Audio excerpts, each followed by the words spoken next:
오늘 3부 예배 드리시는 모든 성도님들 삶과 가정마다 또 인생마다 믿음의 눈을 들어 주님을 바라보며 사실 수 있기를 예수님의 이름으로 축복합니다. 아멘. 캐서린 아놀드가 쓴 팬데믹 1918이라고 하는 책에 보면 스페인 독감이 1918년부터 2년 동안 유행할 때 3차 유행으로 대유행할 때까지 인구가 약 1억 명 정도 사망했다고 합니다. 1차 세계대전 당시 3,800명이 사망한 것에 비하면 굉장히 많은 숫자가 짧은 시간에 사망한 것이죠. 그 당시 월트 디즈니나 마하마트 간디, 루즈벨트 대통령 같은 경우도 스페인 독감 때문에 겨우 목숨을 건졌다고 하지 않습니까? 그때 당시의 사진을 한번 잠깐 볼까요? 사진 한번 보시면 지금부터 100년 전입니다. 100년 전 미국 캘리포니아 주에 있는 더블린이라고 하는 사람의 가정에 자녀들과 또 거기 중간에 보면 고양이까지, 고양이도 마스크를 꼈다고 하는데 보이시나요? 네. 그러니까 우리는 지금 코로나19로 인하여서 처음 겪어보는 상황이지만 사실 이미 100년 전에, 이미 오래전부터 이런 상황이 반복되었던 것을 볼 수 있죠. 그때 당시도 마스크를 쓰지 않으면 외부 출입을 할 수 없었고, 또 대중교통 역시, 전차 역시 마스크 쓰지 않으면 탈 수 없었대요. 지금 사진은 미국 시애틀에서 있는 한 장면인데, 전차를 마스크 마스크 없이 탈 수 없어서 손짓하는 모습이 보여지죠. 그러니까 그 당시도 대부분의 사람들이 마스크를 끼고 생활했고 이런 불편함을 겪었다는 겁니다. 근데 문제는 그때 당시 많은 사람들이 왜 그것이 일어나는지에 대한 원인을 정확하게 몰랐기 때문에 더 빠르게 확산되었고 많은 사상자가 생겼다는 거예요. 스페인 독감은 프랑스 북부에 있는 에타볼 지역의 군사기지에서 그 가축으로부터, 오리로부터 시작된 조루 인플루엔자가 원인이었다고 합니다. 그때 당시 무슨 바이러스에 대한 개념이 없으니까 그 원인을 정확히 몰랐던 것이죠. 그런데 우리나라에도 지금부터 한 120년 전에 콜레라라고 하는 것이 창궐 했습니다. 우리는 그때 당시 그걸 어떻게 불렸냐면 호열자라고 불렀다는 거예요. 호랑이가 물어뜯는 고통과 같다라고 해서 조선 사람들은 그때 호열자에 걸리면 사망한다, 그런 소문이 났다는 겁니다. 대부분 이 콜레라에 감염되면 설사와 탈수 증상으로 치사율이 50%에 달했고, 조선 왕조실록에도 보면 1821년도에 이 병에 걸린 사람은 열에 하나 둘도 살아남지 못한다라는 기록이 있는 것으로 보아 콜레라는 과히 그 치사율이 굉장히 높았던 것을 알 수 있습니다. 근데 그때 당시 구한말 조선 사람들의 생각에 콜레라를 고치는 방법이 뭐였는지 아십니까? 집집마다 고양이 그림을 붙이는 거였습니다. 고양이 그림 말입니다. 콜레라는 쥐 귀신이 사람마다 옮긴다, 가정마다 쥐 말입니다. 쥐가 옮긴다라고 해서 그때 당시는 이런저런 귀신이 많았지 않습니까? 그러니까 고양이 그림을 대문 앞에 붙이면 쫓겨 도망간다, 그런 소문이 있어서 그렇게 많이 했다는 거예요. 그런데 그때 당시 올리버 에비슨이라고 하는 의료 선교사가 네무아문이라고 하는 이 콜레라 총감독직에 선임되면서부터 콜레라가 급격하게 줄일 수 있었다는 겁니다. 콜레라의 원인은 고양이 그림을 대문 앞에 붙이는 것으로 되는 게 아니라 그 원인이 세균이기 때문에 사람들에게 전국에 1895년 6월 공고문을 다 게시하기 시작했습니다. 물은 끓여서 드십시오. 음식은 끓여서 먹는 것이 좋습니다. 식사 전에 반드시 손과 입안을 깨끗이 씻으십시오. 그것을 준수하면 콜레라에 걸리지 않습니다. 이런 내용의 얘기를, 공고문을 전국에 붙이기 시작했고, 또 그 콜레라에 걸린 사람들을 오늘날 격리치료하지 않습니까? 그때 당시 이미 제중원에서 에비슨 선교사는 격리치료를 시작하고 사람들에게 그 치료를 하기 시작했다는 겁니다. 그래서 콜레라 에비슨이 총감독을 맡은 7주 만에, 약 2달 만에 급격하게 사망자가 줄었다라고 하는 기록이 있습니다. 문제는 원인을 정확하게 알아야만 해결되죠. 우리가 병원에 가도 제일 먼저 가면 검사부터 다 하지 않습니까? 무슨 MRI니 CT니부터 검사가 정확하게 진단이 되어야, 원인이 정확해야 치료가 되듯이 우리 인생에 있어서도 만나는 수많은 문제, 또 어려움, 그런 것들이 우리의 생각하는 그 문제의 원인을 정확하게 파악해야 그 문제에 대한 해답을 찾을 수 있는 것이죠. 그래서 오늘 말씀을 통해서 우리 인생에서 만나는 수많은 문제와 어려움에 대한 근원적인 해결책을 찾아보려 합니다. 그 해결책의 한 가지가 바로 오늘 본문 18절인데요. 너희의 마음의 눈을 밝히사라고 하는 것입니다. 바로 믿음의 눈을 들어 보는 것입니다.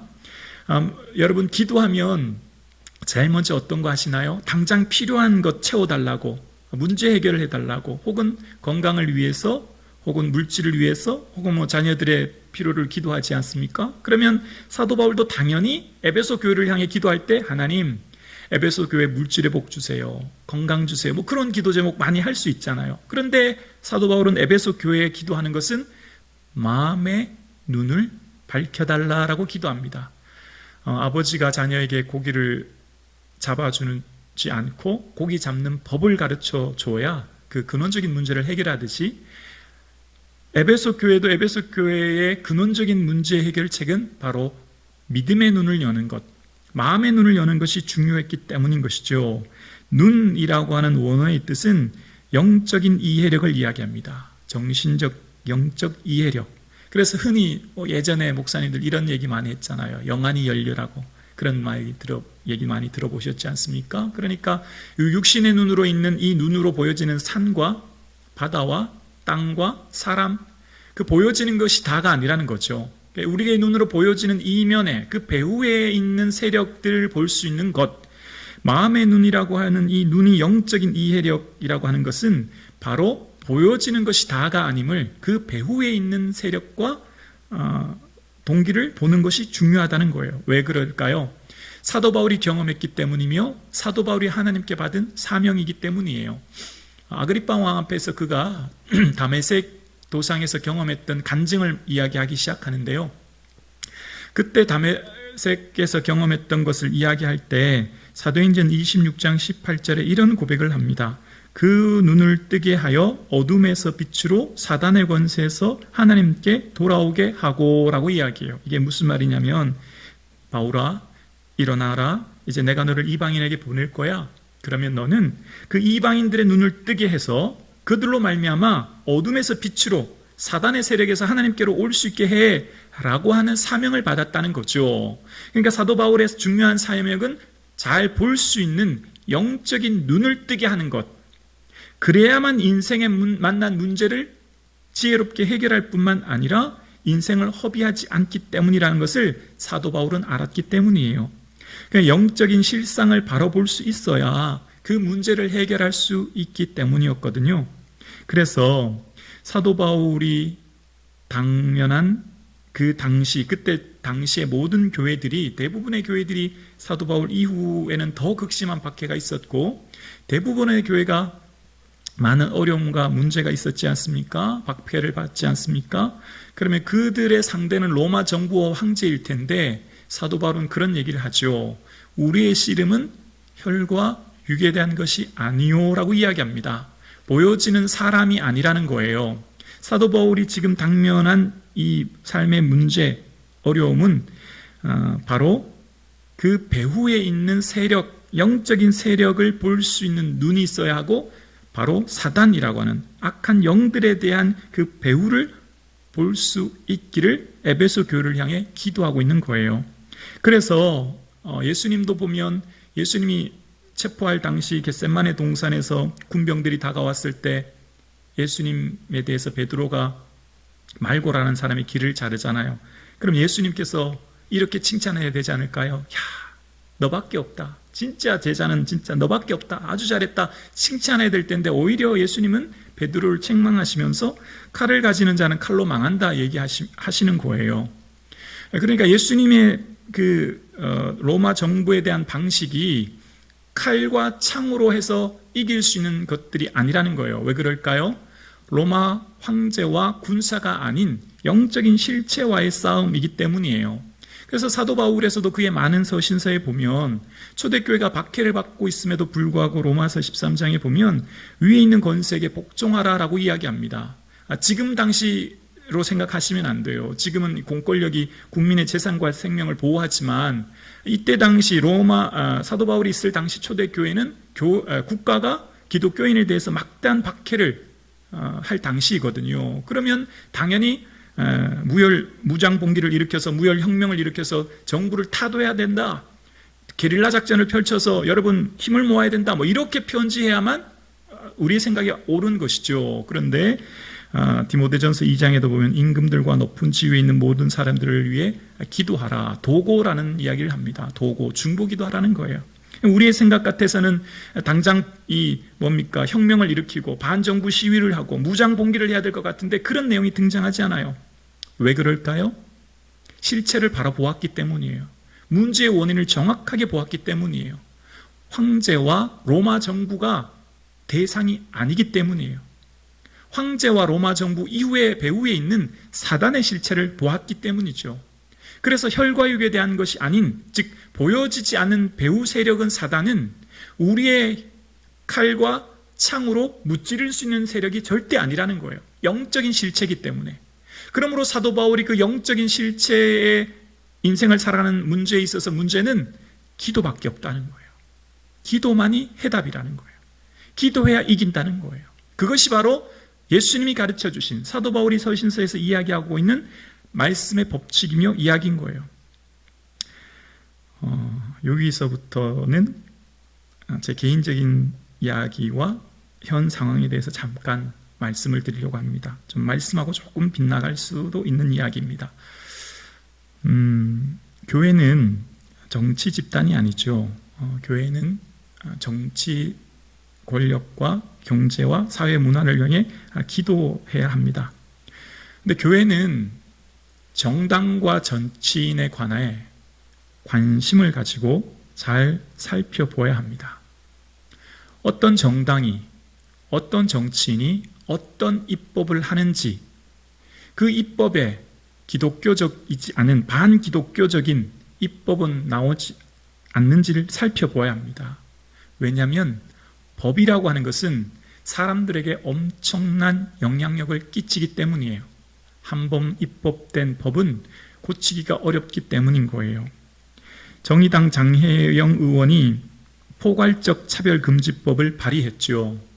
기독교인들도 차별은 반대합니다. 하나님 앞에 모두 평등하고 하나님이 모든 사람들 사랑하시죠. 그런데 그 포괄적 차별금지법 안에 들어있는 동성애에 관련된 독소조항은 우리는 반대합니다.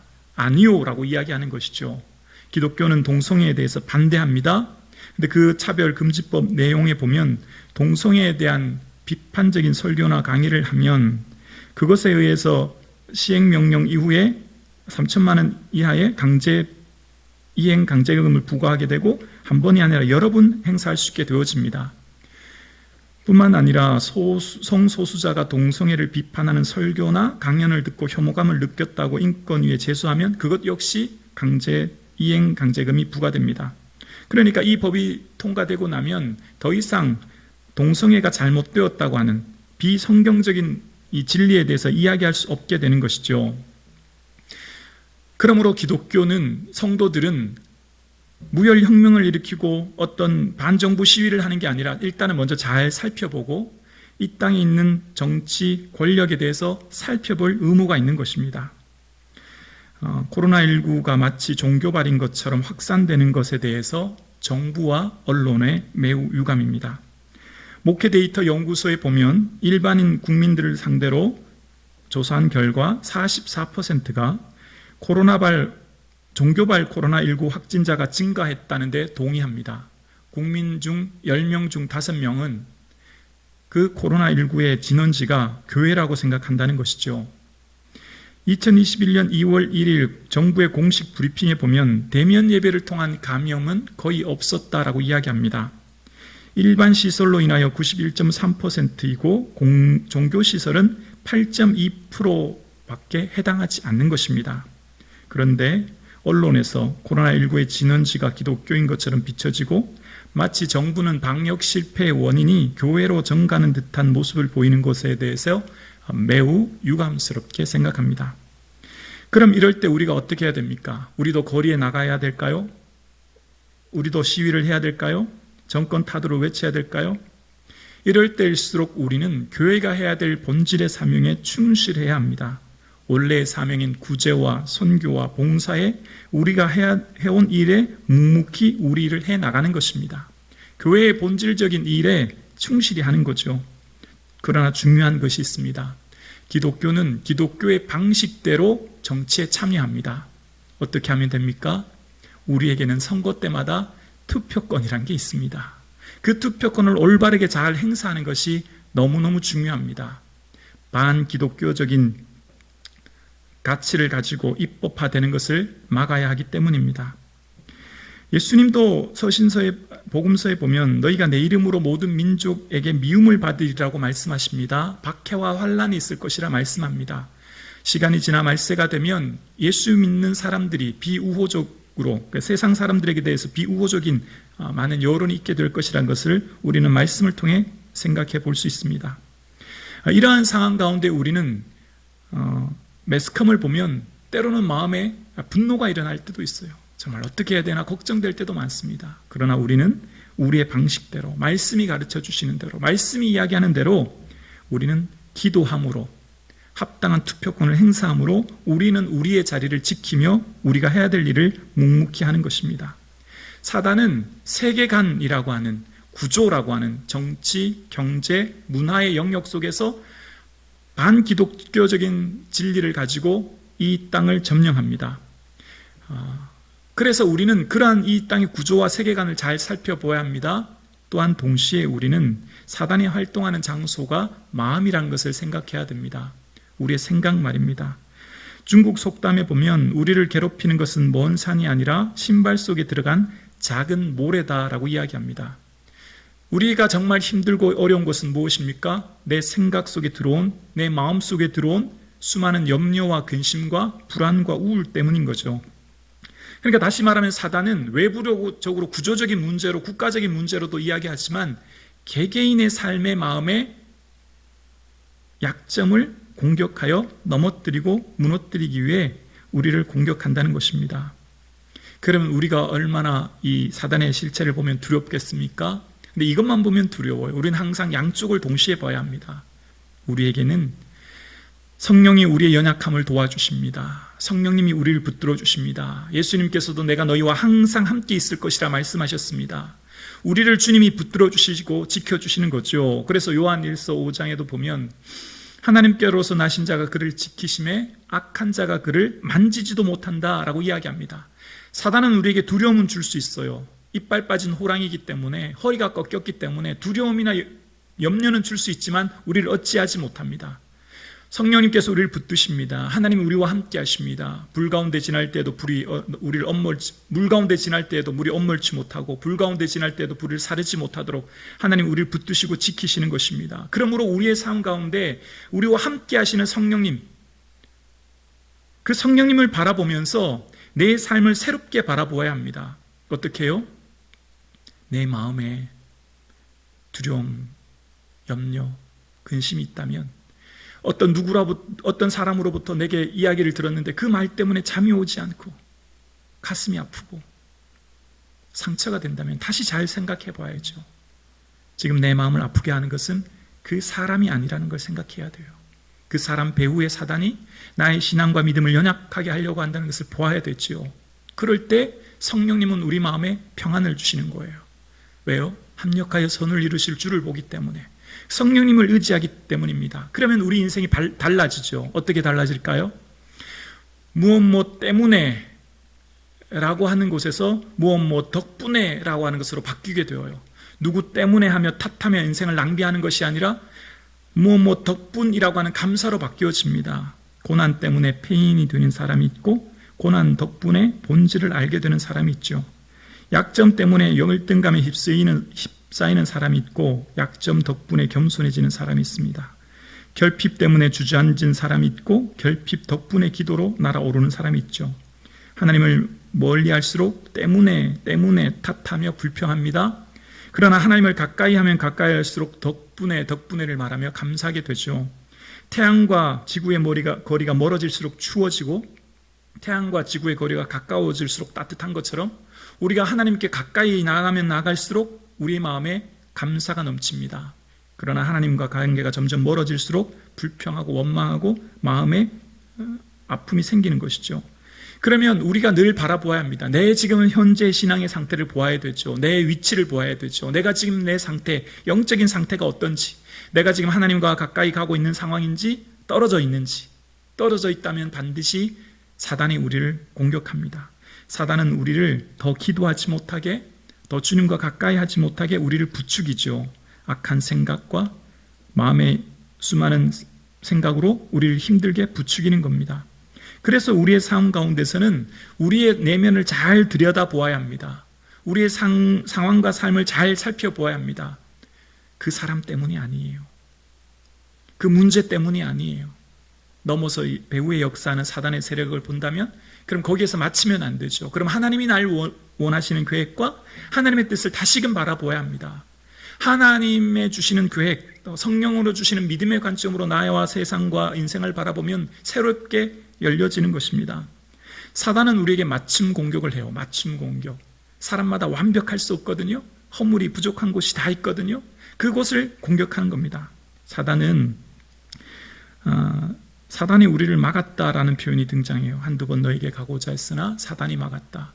사람이 막지 사단이 막았겠습니까? 사도 바울은 이미 그 실체를 보는 거예요. 사단은 우리가 영적으로 믿음이 진보하지 못하도록 기도와 말씀 생활에 방해합니다. 막죠. 어쨌든 말씀 보지 못하게, 어쨌든 기도하지 못하게 해야 돼요. 기도하는 순간 그 성도가 살게 되거든요. 기도하는 순간 그 성도가 새 힘을 얻게 되거든요. 막는 것이 중요합니다. 그래서 우리가 하나님 전에 나오고 기도하는데 막는 세력이 있습니다. 사단입니다. 이유 여하를 불문하고 하나님 앞에 나오는데 방해가 되고 기도하는데 방해가 되고 예수님과도 가까워지는데 방해가 되는 것 세력이 사단이 있음을 기억해야 됩니다. 또한 사단은 비방과 마귀의 올무에 빠질까 염려하라라고 하는 디모데전서 3장 말씀처럼 우리가 우리의 삶의 덫을 놓아 빠지게 만들어서 일종 중독이라고 하는 것에 우리를 탐닉하게 됩니다. 수많은 중독, 우리 스스로는 끊어야 하는데 하지 말아야 하는데 머리로는 알지만 몸이 따르지 않습니다. 그러한 모든 것에서 사단이 우리를 공격하죠. 또한 사단은 자기를 광명한 청사로 가장합니다. 기만하죠. 이 땅의 것들이 다인 것처럼, 이 땅의 것을 많이 가지면 가질수록 더 행복한 것처럼, 그러나 그렇지 않습니다. 예수님 없는 인생은 헛된 인생이거든요. 청춘 달력 365라는 이동훈 씨가 쓴 책에 보면 많은 사람이 과거, 현재, 미래를 후회, 비교, 근심이라고 하는 세 가지 강도에 유린당한다고 이야기합니다. 첫째는 과거를 후회하고, 둘째 미래를 걱정하고, 셋째 현재를 비교한다는 거예요. 살아가면서 누구나 후회 속에 뭐 할 걸, 그럴 걸이라고 생각하죠. 또 현재는 타인과 끊임없이 비교함으로 열등감에 휩싸이죠. 미래에 대한 불안감, 염려로 오늘을 살지 못하게 합니다. 여러분, 무엇이 과거의 나를 후회하게 합니까? 여러분, 누구 때문에, 무엇 때문에, 무엇과 비교하여 현재의 나의 삶이 어렵습니까? 미래에 어떤 것이 여러분을 염려스럽게 합니까? 지금 내 삶을 다시 한번 잘 살펴보아야 합니다. 성도의 삶에 과거는 하나님께서 여기까지 도우셨다라고 하는 에벤에셀의 하나님, 은혜의 하나님을 기억합니다. 지금 여기까지 이끄신 모든 것이 에벤에셀의 하나님의 은혜입니다라고 고백하는 것이고요. 현재 내 삶의 모든 은혜는 임마누엘의 하나님입니다. 하나님이 나와 함께 하십니다. 그러므로 그 하나님께 찬양합니다. 경배하게 됩니다. 지금 나와 동행하시는 주님을 바라보기 때문이에요. 우리 인생의, 성도의 인생의 미래는 여호와 이레의 하나님입니다. 하나님께서 다 준비해 놓으시는 것입니다. 그 하나님을 기대합니다. 소망하게 됩니다. 지피지기면 백전백승이라고 이야기합니다. 인생의 적을 알고 나를 알아야 승리한다는 것입니다. 여러분의 삶에 만난 문제와 어려움의 근원적인 동기가 어디에 있습니까? 그 해결책이 어디 있습니까? 기도, 발수 밖에 없습니다. 기도로만 삽니다. 기도에 해답이 있습니다. 그래서 우리 삶에 끊임없이 나타나는 문제 앞에 우리는 주님만 의지해야 됩니다. 어떻게 할 줄 알지 못하고 오직 주만 바라보니 주님 도와달라고. 만군의 여호와께서 말씀하시되 이는 힘으로 되지 아니하며 능으로 되지 아니하고 오직 나의 영으로 되니라 말씀하셨던 하나님, 나의 능력과 지혜가 아니라 하나님 도와주셔야만 내 인생의 문제가 풀린다고, 내 인생의 문제가 해결된다고 주님께 매달리는 저와 여러분 되실 수 있기를 주님의 이름으로 축원합니다. 그렇습니다. 인생의 모든 일들을 살아보면 내 힘으로 할 수 있는 것이 아무것도 없다는 것을 깨닫게 됩니다. 인생을 살아보면 내 힘과 내 능력으로 이룰 수 없다는 것을 점점 절감하게 됩니다. 모든 것이 하나님의 절대적인 은혜이며 주권에 있기 때문에 우리의 인생의 문제의 해결도 그래서 주님께 있는 것입니다. 그러므로 주님 앞에 기도해야 되죠. 인생을 살면서 가장 어려운 게 뭘까요? 마음 지키는 것 아닙니까? 마음 지키는 게 얼마나 어려운 게 몰라요. 근데 이 마음에서 육체의 소욕은 성령을 거스립니다. 성령의 소욕은 육체를 거스립니다. 내 속사람은 하나님의 법을 따르기를 원하지만 그렇지 않은 것을 우리는 경험합니다. 마음은 원이지만 육신이 따르지 않은 우리의 현실을 바라봅니다. 그러므로 우리의 인생의 승리의 비결이 어디 있습니까? 기도에 있는 줄로 믿습니다.